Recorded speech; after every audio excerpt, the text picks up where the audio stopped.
So let's go. Good morning or good afternoon, depending where you are calling from.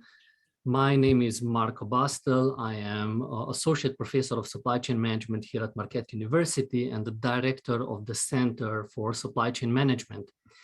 I would like to welcome all of you at our 2022 Supply Chain Symposium, our three-part virtual series, which is focusing on designing resilient supply chains for the future. The seminar has been organized by the Center for Supply Chain Management, which is the home of the two elite supply chain management programs, the undergraduate and graduate. Among over 220 universities in the US offering supply chain degrees, our programs are ranked by Gartner number 12 at the undergraduate and number 15 at the graduate level, and by US News number 16. Before we start, I would like to first thank all our sponsors. First, our platinum sponsors, Uline, Direct Supply, and Milwaukee Tool. And I would also like to thank our gold sponsors, Redwood Logistics, GE Healthcare, our silver sponsors, Kohler, and our blue sponsors, Plexus and UPS. We are at our second part, and the second part of our symposium is titled The Future of Supply Chain Risk, Cyber Resilience in the Supply Chain. And it's my distinct pleasure to be able to introduce you to our panelists. And our first panelist is Mr. Sumit Vakil, who is a Chief Product Officer and co-founder of Resilink. And as a CPO, Sumit is responsible for Resilink's product and technology vision, direction, and delivery. He has over 25 years of experience bringing innovative technologies to market, and has served in leadership roles in product management and engineering at successful startups and Fortune 500 companies. Our second panelist is Richard Sharpey, who's the CEO of Competitive Insights. Competitive Insights is dedicated to providing customers with actionable cost to serve and net landed profit analytical insights to reduce costs, increase profitable performance, and reduce supply chain operating risks. Richard is a frequent speaker at national supply chain forums and is a founding member of American Logistics Aid Network, a nonprofit consortium serving disaster relief agencies. Our third panelist today is Dean Sable, who's the Director of Cybersecurity at GE Healthcare. Dean has 25 plus years of product development experience and has been with GE Healthcare for 17 years. As a Director of Cybersecurity, Dean is focusing on developing secure GE Healthcare products, as well as continuous improvement of products, components, and OEM cybersecurity standards. Our moderator today is going to be Tim Hanley, the acting Keys Dean of the College of Business Administration. Tim has extensive executive experience as a partner at Arthur Andersen and as a senior partner with Deloitte, responsible for the global consumer and industrial products practice. Before I turn over to Tim, let me just mention that the Q&A functionality of this webinar is enabled, so that the audience can post questions, which we will address in the last 15 minutes of this webinar. With this being said, let's talk about the future of supply chain risk, and over to you, Tim. Marco, thanks, and welcome to our audience. Great to have so many of you on with us today, and thanks to our three panelists. I'm really excited to spend the next hour with you all. I think we're all going to learn something from our three guests today. I think we're going to jump right in. So my fellow panelists, all three of you are playing important yet slightly different roles in helping your organizations improve their supply chain resilient practices. Sumit, let's start with you. Could you please tell us what are some of the biggest supply chain risks companies have to deal with in the future and how they should go about them? Sure. First off, thanks for having me. It's a pleasure and an honor to be here at the panel. Thank you, Marquette University, and thank you, Professor Pastel, and of course, Dean Hanley. So let's start with a quick recap of what's been happening the last 2 years. Of course, it's all been about COVID and supply chain disruptions because of COVID. There's also been this tremendous change in consumption patterns, right? So when you put all that together, we ended up in the situation we were in. right? Pretty much, supply chain disruptions across the board, regardless of the industry. We have heard about these massive semiconductor shortages, and the consequence of that are also going across industries like automotive and healthcare and so on. As we started feeling like we were emerging from the COVID pandemic, the Omicron variant struck, and that, of course, caused further and extensive disruptions as well. And then as we started emerging from that, as we started feeling like Omicron was behind us, Russia invaded Ukraine. And of course, the humanitarian crisis that is massive. All our supply chain problems kind of pale in comparison. But obviously, the war is also having a huge impact on worldwide supply chains, right? I also want to make sure we don't forget COVID. It's not gone yet. There can always be a new, variant come out. So let's keep an eye on that too. Let me direct everybody's attention to the chart on the right-hand side. That is derived from data that we have collected through our EventWatch solution, which provides us 24/7 global supply chain disruption monitoring. A few interesting data points here, right? First is look at factory fires. They've jumped over 200%, right? They've doubled, between 2020 and 2021. A lot of our research shows that this can be attributed to staff shortages, and because of which, because of COVID and staff shortages, causing companies to scale back or cut back on maintenance and on safety measures, right? You will also see an increase in 400% increase in supply-related disruptions. Let me draw your attention to one more data point here, which is around cybersecurity and cyber attacks. You might think that, the number of cyber attacks are small, right? But first thing is look at the year-over-year jump there, right? Over 100%, close to 150% there, right? One thing with cyber attacks is they go underreported. And so this is just barely the tip of the iceberg, if that much. So what you're seeing here is a very small percentage of the actual cyber attacks that happen in supply chains. Unfortunately, the impact of these disruptions are going to stay with us through the rest of this year, well into the next year as well. The war between Russia and Ukraine is likely to prolong the supply chain pain that we are facing. Next slide, please. So let's look at what the next 12 to 18 months have in store for us. There are some pretty big trends that are very important to talk about here. Right? Let's start with the forgotten one, China's energy crisis. As you're probably aware, China has been facing a big crunch in procuring enough energy to power its industrial footprint. That problem is not going away anytime soon. If anything, it's likely to get worse. And obviously, that's going to translate into further supply chain disruptions. Another big area for supply chain to be cognizant of is all the regulations that are either on the way or have been implemented for environmental, social, and governance, or ESG factors. We very strongly recommend everybody in supply chain to start paying attention to these regulations to get a good understanding of how they impact not only your own manufacturing and your own operations, but also those of your suppliers. What is the information you need to collect? What kind of audits do you need to run? How do you get prepared and ready when the reporting requirements and all the other requirements that regulations bring in actually hit you? If you are not prepared for this, you are going to see disruptions. You are going to see fines levied on you and your suppliers. So again, ESG is a very important area that we recommend supply chain start looking at. We also expect to see continued and increased volatility in prices of commodities, precious metals, rare earth elements, a set of chemicals, and so on. The pandemic made it very clear, right, that the consumer, consumption patterns are changing. Electric vehicles demand has gone through the roof.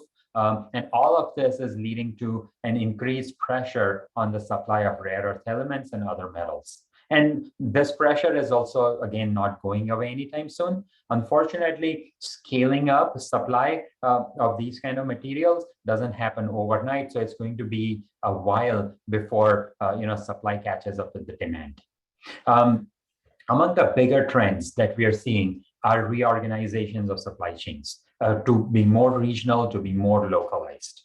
We don't have to look very far. Again, with the pandemic, it became clear that having these extended supply chains are going to be a challenge. And so already we are starting to see supply chains compress, right? We're seeing investments in semiconductors, wafer fabrications happening in the US and the EU, not something you would have imagined even 3 years ago. Okay. Last but not least, I will leave you with, again, cybersecurity, right? You will continue to see incidents of ransomware and malicious attacks go up. What you will see is that infrastructure, not just IT infrastructure gets attacked, increasingly the operational technologies, right, that are deployed on shop floors and warehouses, in distribution centers, those will get attacked, and disruptions caused by those will be bigger and far more costly.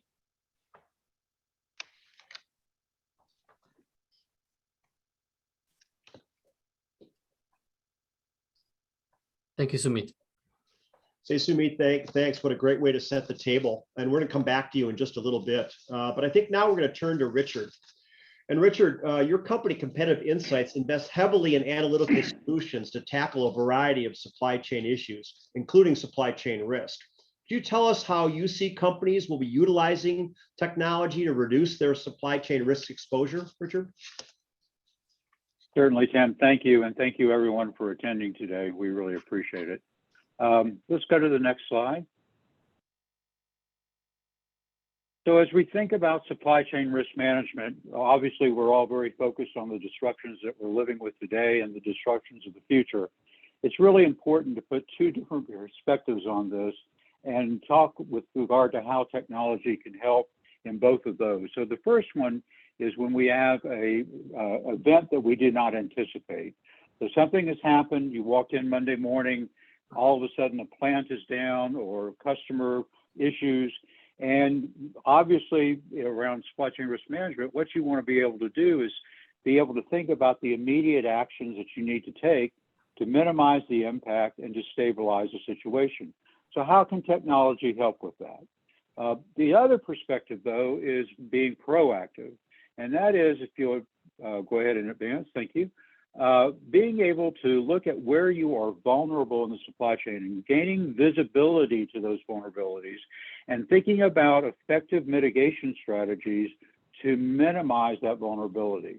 So using technology to do that, and all in both cases, thinking about maintaining the integrity of the operation and maintaining the ability to be profitable. So let's take a little bit deeper dive into that with regard to how we can do that. Clearly, as we go through both of those, though, we should also recognize that it's an ongoing learning experience. We all have seen that through COVID, and we'll continue to see that we need to learn from each other, if you will, on what actually is the best way to approach supply chain risk. Okay, next slide, please. So as we think about supply chains, this is a very simple diagram. You know, we have sourcing on the left from our suppliers. We're bringing products into the market that we're going to sell from. We're storing them. We're doing value-added services. And then we finally get them to our customer. What's really important is to recognize that every one of those components of the supply chain is an asset. And it's an asset with regard to our ability to service our customers, generate revenues and profit, and grow market share. But the reality of it is some of those assets are more important to the ability to be profitable than others. So one of the key components that we're going to talk about is how do you identify the resources that matter the most? And we always have a shortage of resource with regard to where we're going to prioritize our effort. So where do we spend that time? And we want to look at it on an end-to-end basis, from the supply side all the way to the final customer. recognizing that every part of that operation is important, and we need to think about our strategies that relates to which ones we're going to focus the most attention to.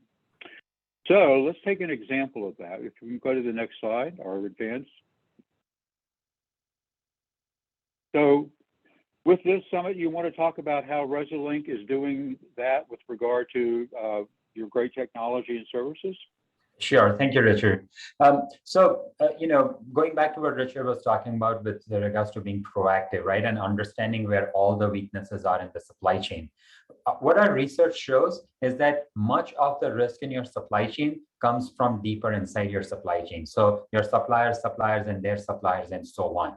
So quantifying that ahead of time, being proactive about it, mapping your supply chain many tiers down, that is one of the most critical things that you can do. With that kind of picture becoming available to you, then you start being able to identify those single points of failure. Right? You might have a nice multi-sourcing strategy at tier 1, but you might have multiple tier 2 suppliers, all or the same tier 2 supplier supplying multiple of your tier 1 suppliers. So all it would take is that one supplier at your second tier to go down to bring your entire supply chain down and to kind of destroy your multi-sourcing strategy, right? And then the other thing is, with this kind of a deep supply chain visibility built out, now if a disruption happens, regardless of the kind of disruption, whether it's a factory fire or earthquake or government action, regardless of how deep it is in your supply chain, you'd be able to connect it back up to the materials and components that you procure from your suppliers, to the products that those go into, and ultimately to your customers and your commitments. And with something like that, now you have the visibility and insight to be proactive with supply chain disruptions and also reactive when something actually happens. Back to you, Richard. Okay, Sumit, thank you. That's great, and absolutely critical with regard to visibility and being able to do both reactive and proactive strategies. Building on what Sumit just said, when we think about the actual end-to-end supply chain, what we want to ask, the question is, what customers, what products, what channels, and what suppliers, to what Sumit was just talking about, are most critical to be able to protect? We have limited resources, and we need to focus on the areas that matter the most. Let's look at customers. So here we have a map, and we're showing customers in Europe, and the size of the dot is representing the amount of profit contribution each customer is giving to us. So if we know the customers that are actually providing the vast majority of our profitable contribution to our margin, and we have a product allocation issue, what are we going to do? We're clearly going to serve those customers first that are giving us the most bang for the buck, if you will, the most profit. Clearly, the unprofitable customers are not going to get that kind of attention, but the whole goal is that I'm going to serve those customers that matter the most. Now, that's true for customers, that's true for any aspect of the supply chain, but let's go to the other end of the supply chain. Let's look at suppliers. So if I have the visibility of suppliers, and we know where our suppliers are located all over the world, and we know from the products that we're buying from those suppliers, how each product we're getting from each supplier, what is the profit contribution of each of those products? So for an example, this is a supplier in the Philippines, and it actually is contributing the most profit to my operation as an example. So this supplier, I'm buying 586 products from this supplier. And what I'm thinking about is, for whatever reason, I believe this is something that's at risk, and I want to add resiliency to the supply chain. So traditional methods are, okay, if that's the case, I need to think about reshoring or getting an alternative source of suppliers, or thinking about stronger protection through contracts. But if I showed you where that one supplier, out of the 586 products, only 51 products give me 80% of the profit associated with that supplier, what are you going to do with your procurement resources? you're clearly going to focus on the 51, right? Because they matter the most. And then I may go after the other 800, or I may go after the next supplier. But the whole goal is to be able to say, I'm going to be both reactive and proactive. I'm going to focus on the assets in my supply chain that matter the most. And I'm going to do it on an ongoing basis in order to be able to protect the viability of the operation and the shareholders' expectations with regard to profitable performance on an end-to-end basis. Richard, does that make sense? It sure does to me, Richard. Super insightful. And having this analysis in front of all of our audience hopefully shows a way to really illustrate your point. Richard, I'm going to stay with you. In addition to some of the digital tools and analysis you've shared with us, what other capabilities are companies going to have to develop to be effective in really managing their supply chain risk approaches? What are you seeing? That's a great question, Tim. So let's look at that next slide and talk about that for just a minute. It's really important, as you know, technology is great, but it's only one part of the solution. And it really requires a commitment from the organization, and that starts at the top, where you have senior level sponsorship. This is something that is going to be with us forever. We're never going to get away from having risk in the supply chain. And fortunately or unfortunately, depending on how you look at it, you know, I think everyone is recognizing that. So the first is to be sure the senior level is fully behind whatever program you're developing, and they are continuing to show that commitment to the organization through various ways.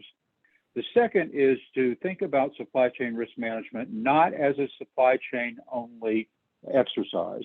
This is a cross-functional discussion. You have to have sales, finance, marketing, and supply chain, procurement, all at the table, because the strategies that you're going to develop are going to affect each of those groups. Different strategies, different mitigation programs will have a different impact on the organization. So making sure that everyone is participating in the discussion and that everyone is contributing to the actual implementation strategies and everyone is buying into what you're doing to add resiliency to your operation. Very critical. The next is a common language. Now, if you had finance at the table, marketing at the table, sales at the table, and supply chain at the table, and you asked each of them to define what supply chain risk is, my guess is you'd get 5 different answers. So what you want to be able to do is to be able to get them to be on the same page, that we're going to be thinking about risk in these ways. We're going to be talking about mitigation strategies that focus on these areas.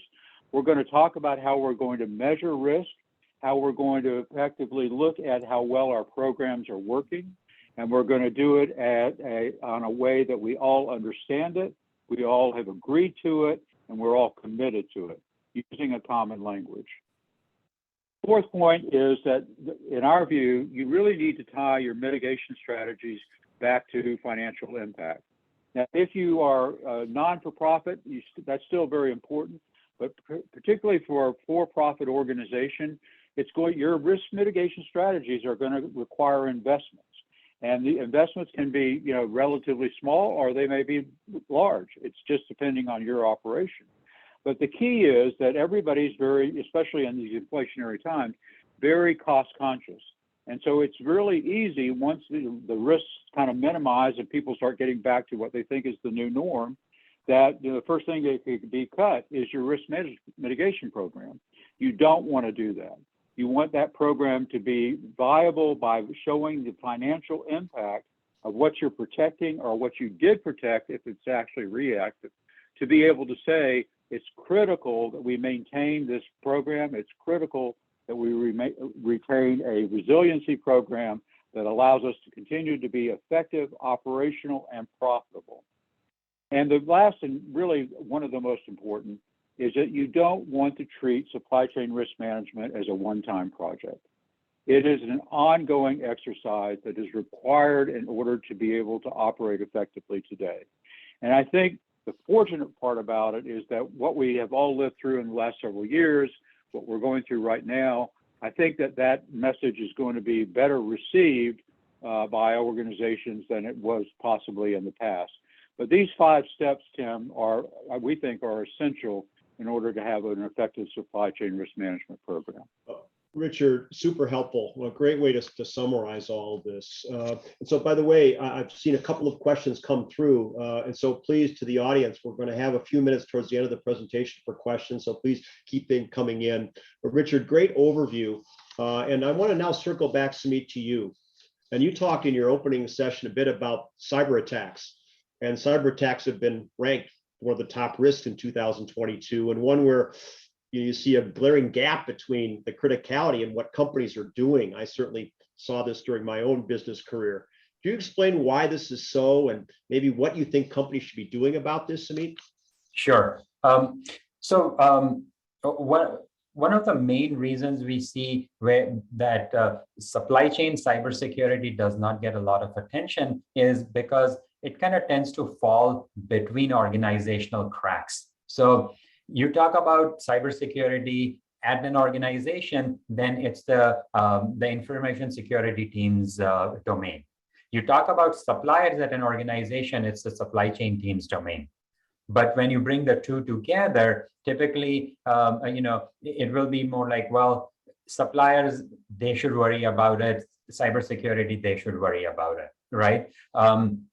So that's one of the main reasons we see why supply chain cybersecurity doesn't get addressed. The other reason that we see is in supply chain, there is this hesitation, which is kind of natural, right? Everybody thinks, now I got to become an expert in cybersecurity, but that's not my domain. I'm a supply chain person. Cybersecurity is way outside my wheelbase. How do we deal with this?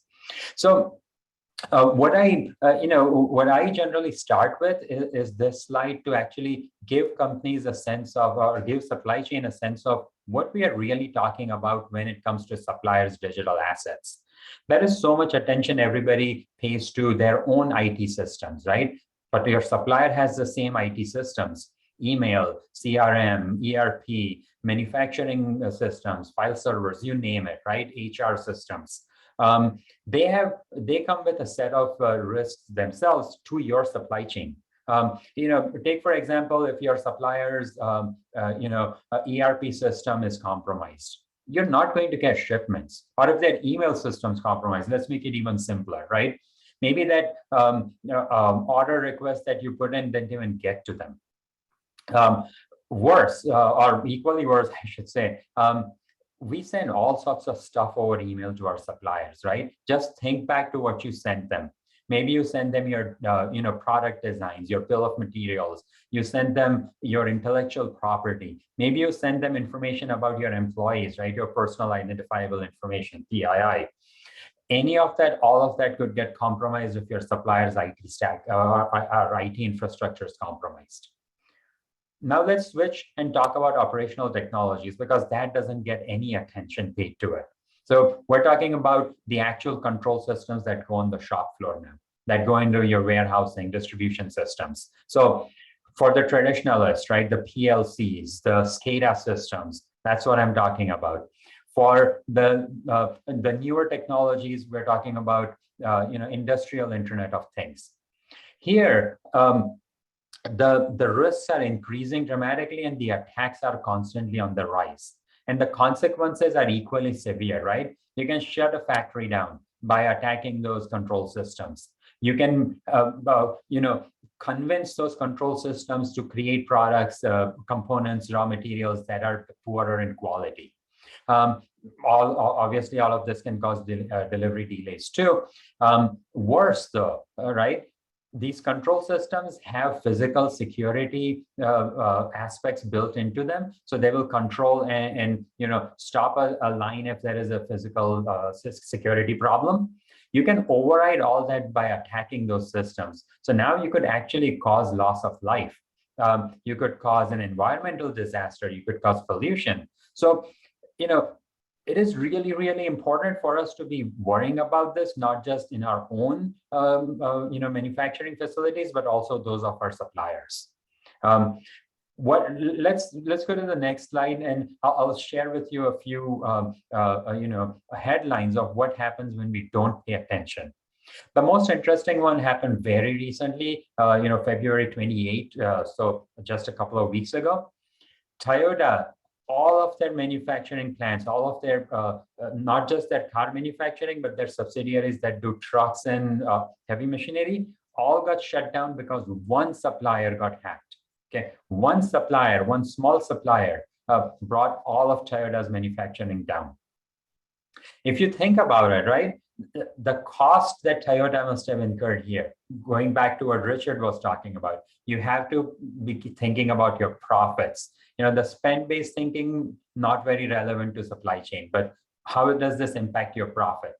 That one supplier must have put a pretty significant impact on Toyota's profits there. Okay, it was just a few days, maybe a day, even so. Another one here that I want to talk about, right? The Colonial Pipeline incident from a couple of years back, right? Colonial Pipeline, just as a reminder, moves oil around in Texas and Southeast America, right? What got attacked here? Control systems, and similar control systems get used worldwide on the shop floor. So what I was talking about earlier, right? Operational technologies getting impacted. That problem is real, can happen, and may have significant disruptions. So many other situations like these happen. And so this is why it is so important to be focusing on cybersecurity in supply chains. So what do we do about it? Right, if you go to slide 22, the next slide, please. Yeah, this one. I will again connect back to what Richard was talking about, right? You have to be proactive, you have to be reactive. So start ahead, start early. There is no cybersecurity knowledge or expertise that's needed. Okay, these are processes, these are practices you can put in place and involve other teams, and you bring in expertise as required. So what are we talking about? First and foremost, understand where your suppliers are with respect to their cybersecurity preparedness.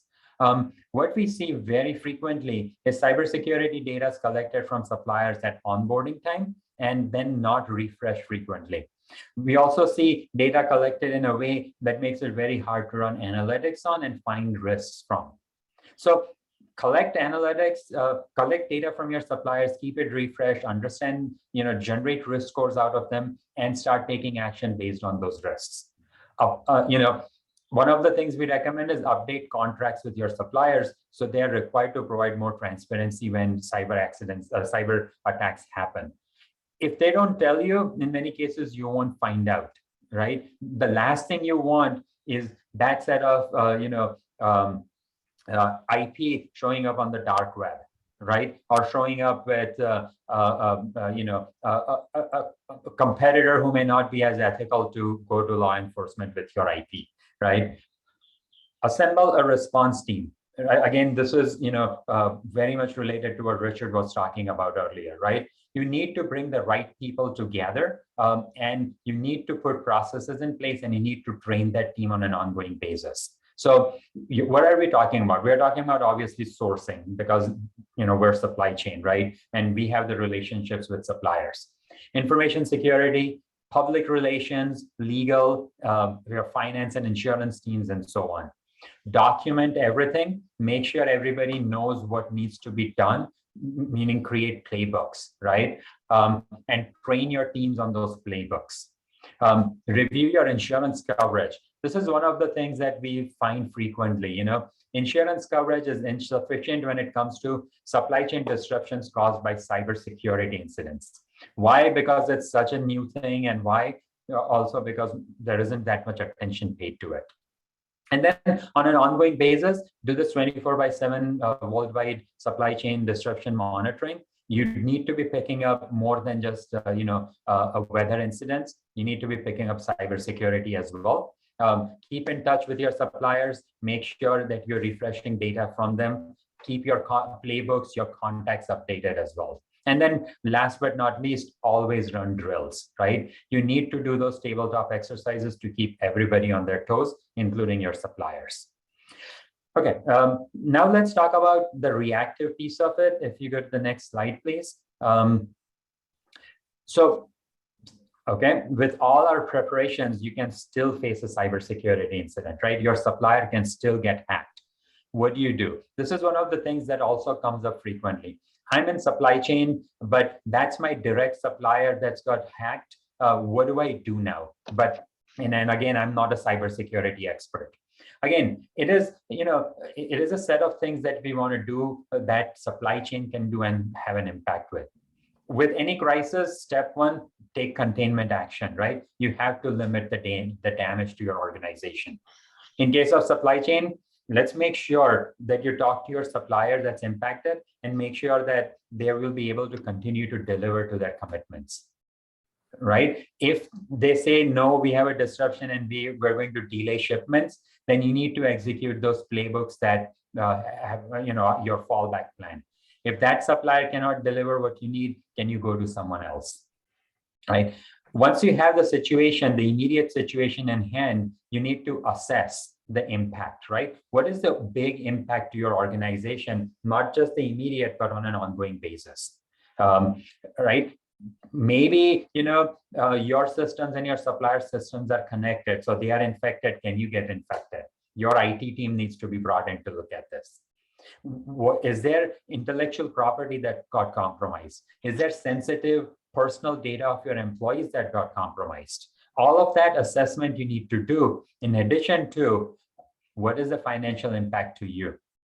Are you going to see revenue losses? Are you going to see any brand impact, any customer loyalty impact? What is the recourse you have? How much, if anything, can you recover from your supplier, from your insurance companies, right? Look at all of that. That's the assessment step. Then you get into the control step phase, right? This is where you have to manage the exposure to your business. So data assets, sometimes what we see is that you will see this ransomware attack, right? The hackers lock everything up, they steal your data, or in this case, data from your supplier, and they'll say, pay me this much money, else I'll put it on the dark web, right? Pay me this much money or I'll never unlock your systems. That I'll put it on the dark web, I'll publish your data. Is it possible to contain that in any way? Yeah, we have no control over the hackers, but it's something that's worth researching, right? Sometimes maybe there is an option there. Start looking at, the reputation impact to your company. You're losing IP. Worse, right? All those email exchanges you had with your supplier, they might have got leaked. And look, we know what goes on over email, right? Many times people don't have control over what they say, how they say it. Some of this, if it gets out, could be damaging to your own company's brand and reputation. So that needs to be looked at, and appropriate messaging needs to be created. So your senior executives, when they make a public announcement or they make a public comment, the company is perceived to be, sensitive to the situation, is perceived to be in touch with, the problem, and not, some like what we have seen, right, with some companies where the statements that come out are just not helping the situation. Let me just say it that way. And then finally, bring in your finance and legal teams to see what needs to be done to maintain your commitments to your customers, what recourse you can have for containing IP and PII losses, and so on. And then last thing, right? You had a problem, you had a disruption, you had a supplier impacted, learn from it. This is the strengthen phase. So learn from what happened, and harden your supply chain so you're better prepared for the next time. Some of the common things here: no cybersecurity knowledge needed. This is traditional supply chain, right? A corrective action, preventive action process. Every supply chain organization has that. Execute it so you get a better understanding of why your supplier got compromised and what they will be doing so that it doesn't happen the next time. Do audits as required. Maybe there's something in your contract that will allow you those audits. Take that learning, apply it to all your suppliers. Why just stop with that impacted supplier? Do a fresh assessment of cybersecurity risks with all of your suppliers. You find those suppliers that have high risk. Again, execute your CAPA process, right? Corrective action, preventive action. This is ingrained into supply chain. So let's execute on those well-known processes. And then again, continuing with the traditional approaches in supply chain, start developing alternate sources. Right? Reallocate your mix. So adjust your spend. So you can, divert more to that more resilient supplier versus the one that may be less inclined. So again, the point is bring in the traditional supply chain thinking, this traditional supply chain problem to mitigating risk in suppliers. Yeah. And so Great. So with those 4 steps, you will have a way to react to events as well. Yeah. Sumeet, thanks. Great overall summary with the 4 steps. And I think now with that overview, we're going to turn to someone who lives this. And Dean, I'd like to bring you in and pose a question to you. You have a very big job. You direct cybersecurity at GE Healthcare. Having seen the overview, could you please tell us how you've been dealing with cyber attack issues? Maybe make it a little bit more real. Obviously, what Sumeet's been talking about is a great big picture. This is kind of what you're living. So why don't you share with us some insights?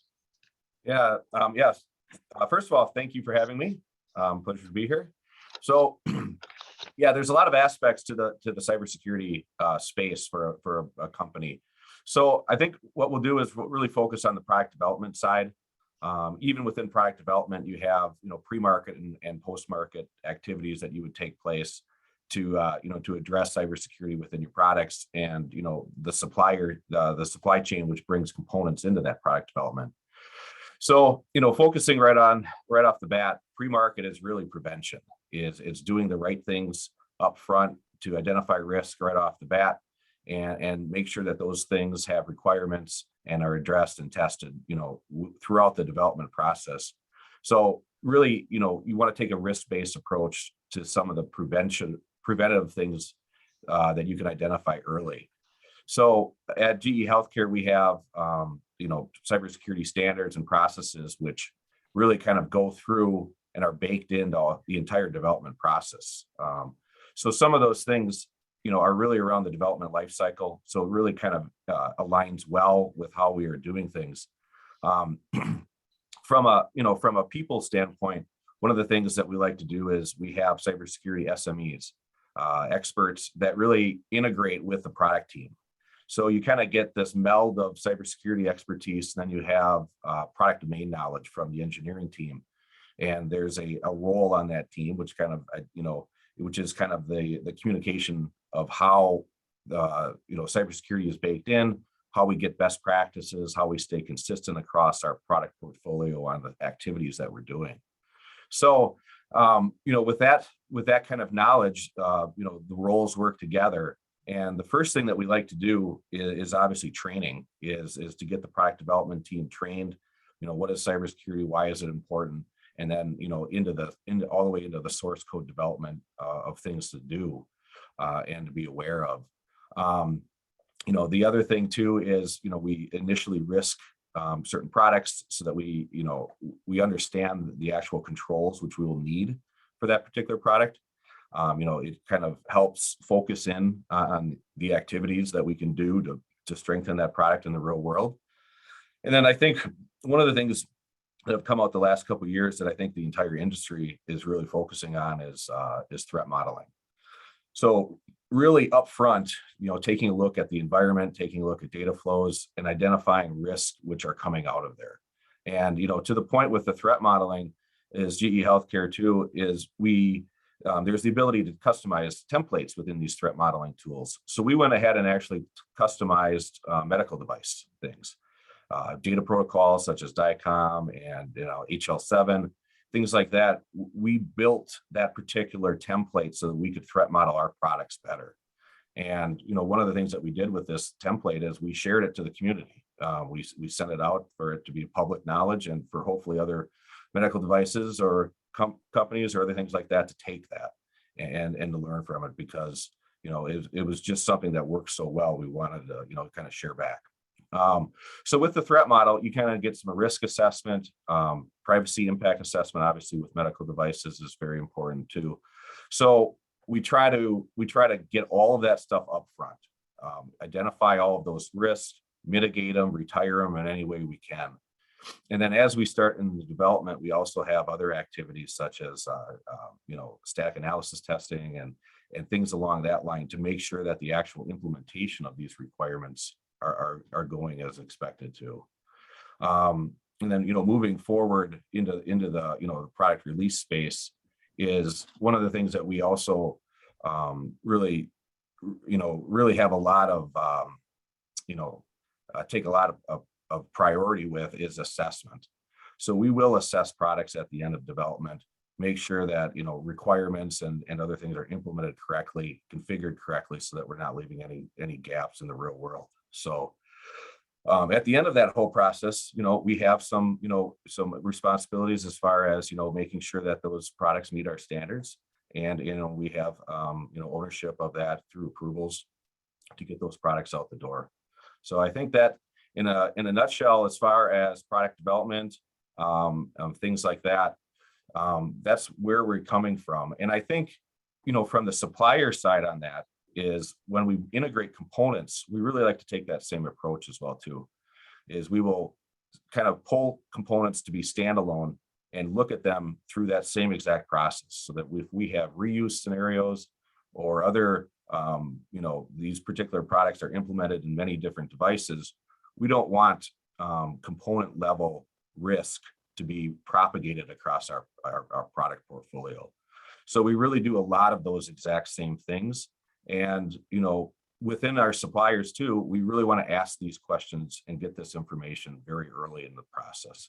So we ask our development teams when there's choices of products to bring in, we want, cybersecurity, the stance of that particular component to be table stakes in that choice. So, it's evaluated, it's looked at, hopefully compare and contrast, and then, the product team will pick, it's part of the equation of which component they pick to bring into it. Yeah, Dean, that makes a lot of sense. Let's just stay on that topic of suppliers. What are companies like GE Healthcare looking for when you're trying to further improve your supply chain cyber resilience, and how do you bring suppliers along to meet your expectations? Mm-hmm. Yeah, so I think GE Healthcare, we certainly want to measure our particular risk within our supply chain, and through that, there's a bunch of ways to do that, depending on how the supplier comes in. Is it a finished product? Is it a component? Is it, access where, a particular supplier is hosting patient data or hosting GE Healthcare data? Things along that line, all have different risk and are categorized different of the controls that we would expect out of our suppliers. So, I think one of the things that, what we would want to do is take a look at, and this isn't really too far outside of normal, cybersecurity standards or expectations, is we would want to look at not only the product that we're purchasing from that supplier, but also the supplier's cyber resilience as far as their company. Do they have mature cybersecurity standards, processes? Do they, maintain patching? Do they take effort to lower their overall cybersecurity risk? And, within that, and within asking a lot of questions and analysis of the suppliers, I think GE Healthcare, we can risk and gauge that particular risk from those suppliers. Very much to what, Sumit was talking about, being able to identify that risk and then, pivot or take actions off of it. A perfect example of that is a ransomware attack, where if you ask a bunch of questions, you can really pull out how resilient this particular supplier is to a ransomware attack. Training for employees, network segmentation, so that, any type of attack can't really move laterally across, the supplier's network and into other suppliers. And, finally, especially with ransomware, backup, restore, speed to do that. And I'd also like to echo that, Sumit talked a lot about tabletop exercises, and that's really important to go through, and, something that we look for our suppliers to hopefully do often and to have some practice doing those things. Dean, what a great way to kind of wrap this up and make it real. And again, I'll just thank all three of you for your insights and comments. I thought you complement each other really well. We've asked you, the audience, for questions. You've submitted some to us. We may not get to all of them. But Marco, I think I'll turn it back over to you because I think you've got a few things, and maybe bring back our panelists for another question or two. We're going to try to respect everyone's time and get you back to your world by the top of the hour. But maybe with that, Marco, I'll turn it back over to you. Thank you very much, Tim. Yes, we have few questions over here, and probably the first one is targeted towards Sumit. And the question goes, what product or product combinations are most recommended for the development of the full picture with supply chain risk management analysis? Are there products which are better focused on small businesses, international corporations, personnel, large businesses, and so on? Yeah. So let me say it this way, right? Your supply chain resiliency is a journey. It is not something that happens overnight. And so if you're starting fresh, maybe you want to start small, right? Start with a solution that will get you this worldwide event monitoring picture, that will get you information about where your suppliers are doing their manufacturing.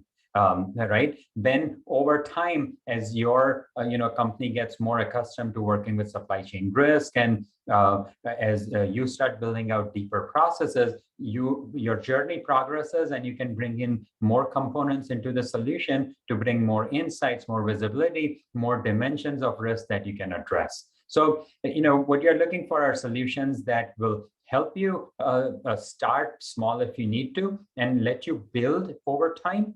Or have solutions that will let you, maybe you have an established practice in place. So look for a solution that will help you digitalize that process and practices. So bring everything into a system as opposed to dealing with email and spreadsheets and so on.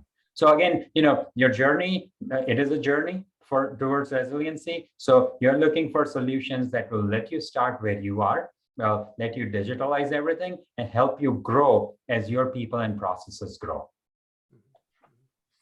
Sumit, thank you very much. The next question, I think Richard would be the best person probably to answer this, and it relates, Richard, to the part of your presentation, and it goes like this.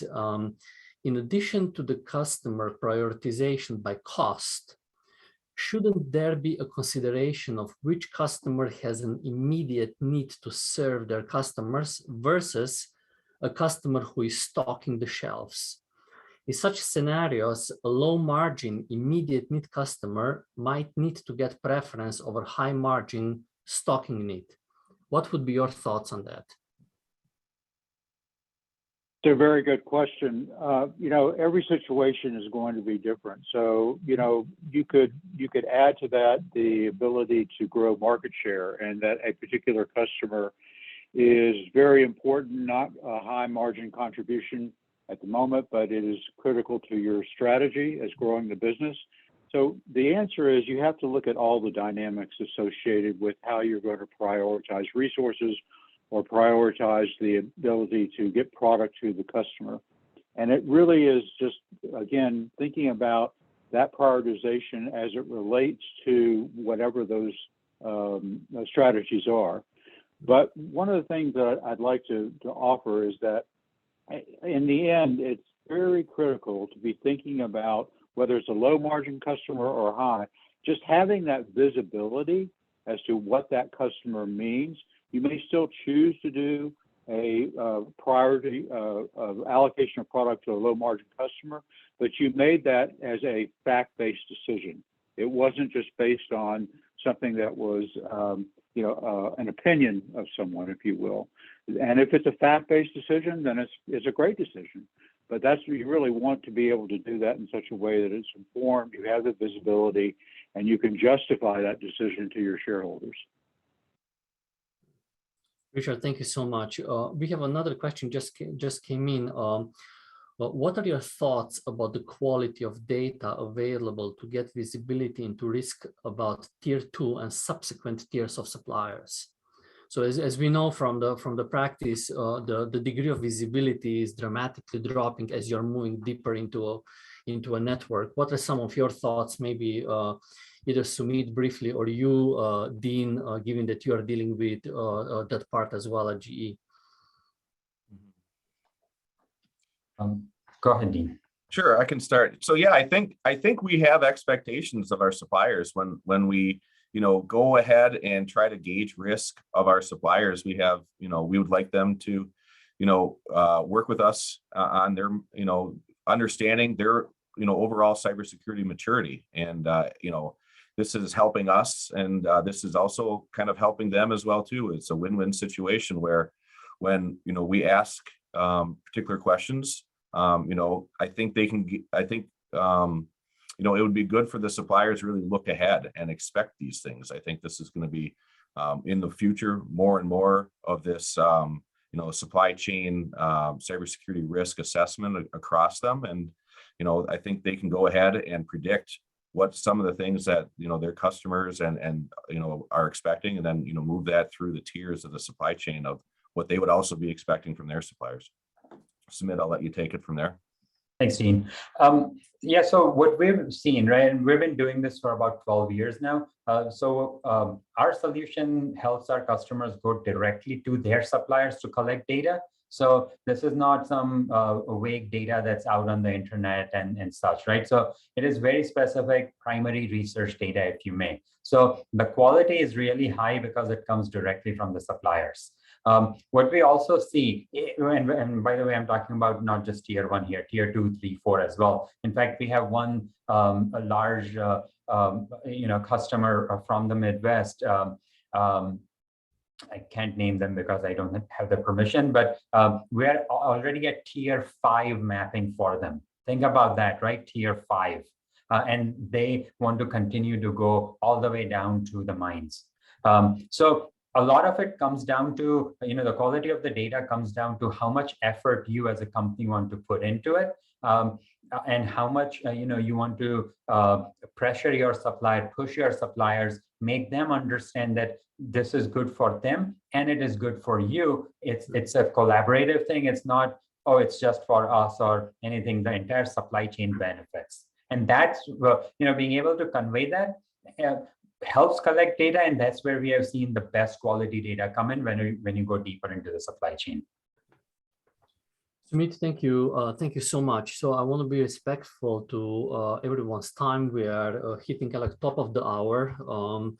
Sincere thanks from my point of view, from our audience as well, to all of you, to you, Sumit, Richard, Dean, and team, for this excellent moderation, for this really, really valuable and topical insight that you have provided in these times where a lot of companies actually need help around this important issue. Now, by closing this second part, we are not done yet. When it comes to Symposium, we have one more session in front of us, and this is a session on April 21st. In 2 weeks at the same time at noon, where we're going to focus on, I would say, part of the supply network that we often forget about it, but multiple times now it has been actually mentioned how critical for resilience of the entire network is the preparedness of small and medium-sized businesses as well. So we have an excellent panel that's going to actually provide some insight from various different perspectives on that matter. So the title of the session is what role can SMEs play in improving supply chain resilience? We're going to have Annie Williams. She's a supply chain director for North America or Home Care Retired. We have a Christina Ryan. She's executive vice president of managed services for Redwood Logistics. And we're going to have a Phil Weir who's a vice president of sales for SAP America. So we're going to have three quite distinct but converging kind of views around this same topic. And I would encourage anyone that is actually dealing with the SMEs or trading with them a lot and so on to really join us at this last part in 2 weeks. So please go on our website or just scan this QR code that you see on the screen and register. From my end, again, thank you very much to all of you, and see you in about 2 weeks. Thank you very much. Thank you. Thank you. Thank you. Bye.